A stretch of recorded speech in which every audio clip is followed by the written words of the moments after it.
Coucou mes petites étoiles. Alors, je suis ravie de vous retrouver aujourd'hui pour vous faire une petite vidéo et vous parler de l'enfant intérieur. L'enfant intérieur, c'est un sujet, un thème qui revient régulièrement dans le développement personnel. Et du coup, j'ai eu envie de vous donner une petite clé, enfin une petite astuce pour comprendre en quoi il peut vous être utile. L'enfant intérieur, donc, c'est quoi? C'est cette partie de nous qui est insouciante, qui joue avec un rien, qui s'amuse de tout, qui voit de la magie partout, qui s'émerveille facilement. Mais c'est aussi cette part de nous qui a été blessée, rejetée, abandonnée, parfois même humiliée ou, ou trahie. Et du coup, c'est souvent cette part de nous qui s'exprime quand on est en souffrance. Euh, Quand on ignore ces souffrances, les schémas se répètent. On a souvent tendance à croire ou à dire que c'est le karma.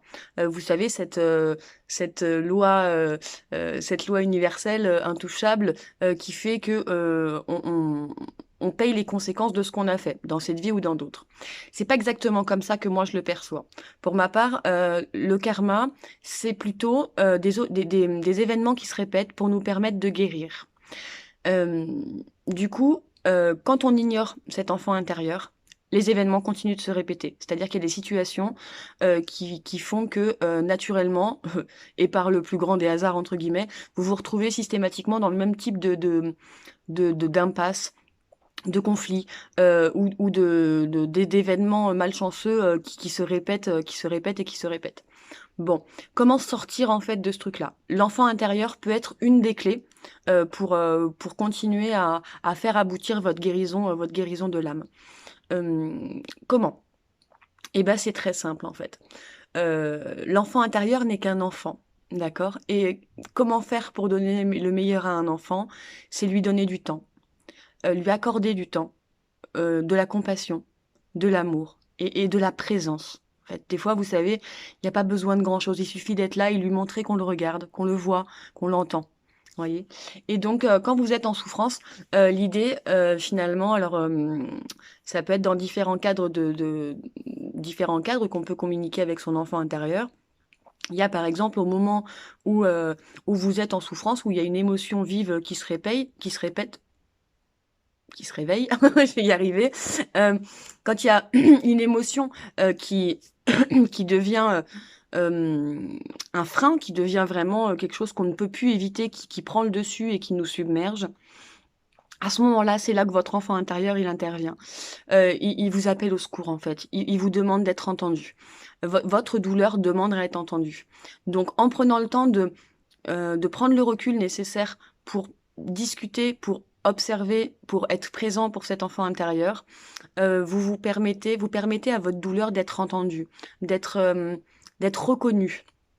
Montrer que oui, vous vous en tenez compte, vous arrêtez de l'ignorer.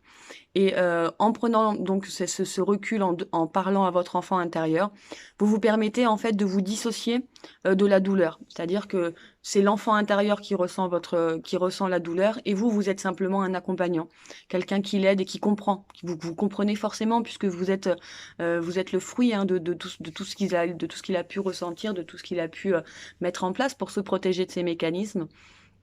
Et du coup, il suffit parfois simplement, voilà, de s'asseoir à côté de cet enfant intérieur lors d'une méditation ou en prenant le temps de lui écrire une lettre et de comprendre et d'entendre en fait sa douleur et de lui dire simplement, OK, c'est normal, ne t'inquiète pas, tu as le droit, moi je suis là, ne t'inquiète pas, je veille sur toi.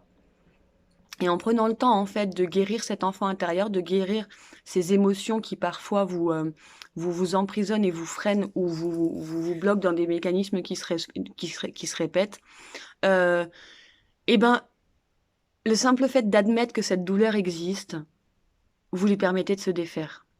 Ce qui fait mal, finalement, c'est la résistance. Quand on résiste à ce qu'on ressent, c'est là où ça prend de l'ampleur, c'est là où ça devient plus dur et que ça devient de plus en plus compliqué de s'en défaire. Au final, euh, il suffit parfois, voilà, de prendre un temps, de s'asseoir et d'écouter votre propre douleur.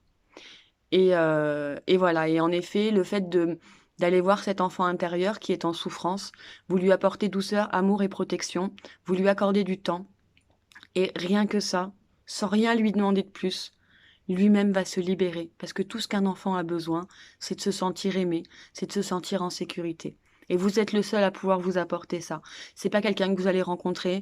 Bien sûr, ça amène des choses, ça amène des prises de conscience, ça amène ça permet de faire avancer. Mais quelque part, le seul moyen de se sentir vraiment bien et comblé, c'est de vous apporter vous-même cet amour, cette compassion et de vous accorder du temps pour entendre ce que vous ressentez.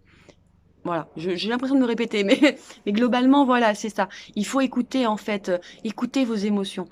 On vous a bridé, on a tous plus ou moins été bridés lors de notre enfance.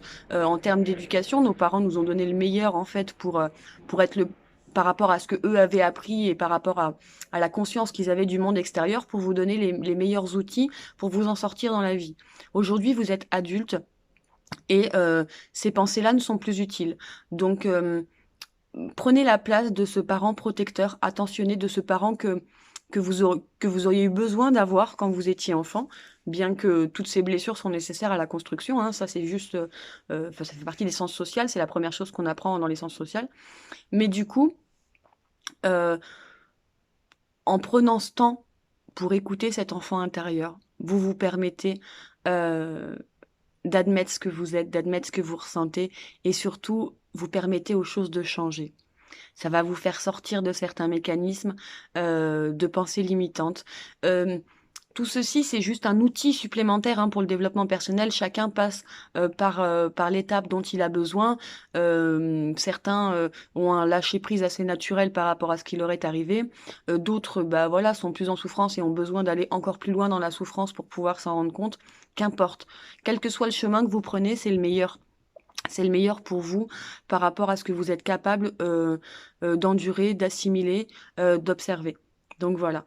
Le dernier conseil que je vais vous donner, et encore que non, je vais pas terminer comme ça, les différents moyens d'entrer en contact donc avec votre enfant intérieur, c'est donc par la méditation, mais simplement en vous asseyant et en prenant le temps de voir cet enfant que vous étiez et qui ressent cette douleur au moment, à l'instant T.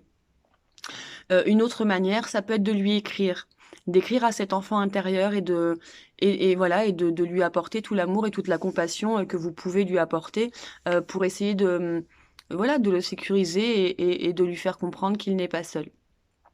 Après, il existe tout un tas de moyens, mais je vais garder simplement ces deux-là parce que c'est mes préférés, c'est ceux qui marchent bien avec moi. Je vous invite simplement à trouver ce qui vous parle le plus. Et s'il faut prendre une photo de vous quand vous étiez enfant, si vous avez du mal à la visualisation, ou sinon simplement, ben voilà, euh, ressentir aussi, hein, vous n'avez pas forcément de visualiser. Si dans votre ressenti, vous voyez que la connexion se fait et que vous arrivez à entrer en contact avec votre enfant intérieur, c'est que c'est la bonne méthode. Il n'y a pas de méthode précise, d'accord? Chacun est comme il est, chacun fonctionne à sa manière, à son rythme. Surtout, voilà. N'oubliez pas que c'est à votre rythme et peut-être que si vous tombez sur cette vidéo aujourd'hui, c'est que vous en aviez besoin et peut-être que c'est juste un outil que vous allez garder dans un coin et que vous pourrez vous servir le moment où vous sentirez que vous en avez besoin et que c'est en effet une des clés qui pourrait vous aider à en sortir. Voilà. Eh bien écoutez, on se retrouve très vite pour une prochaine vidéo et pour un nouveau partage et à très bientôt sur la page. Bisous!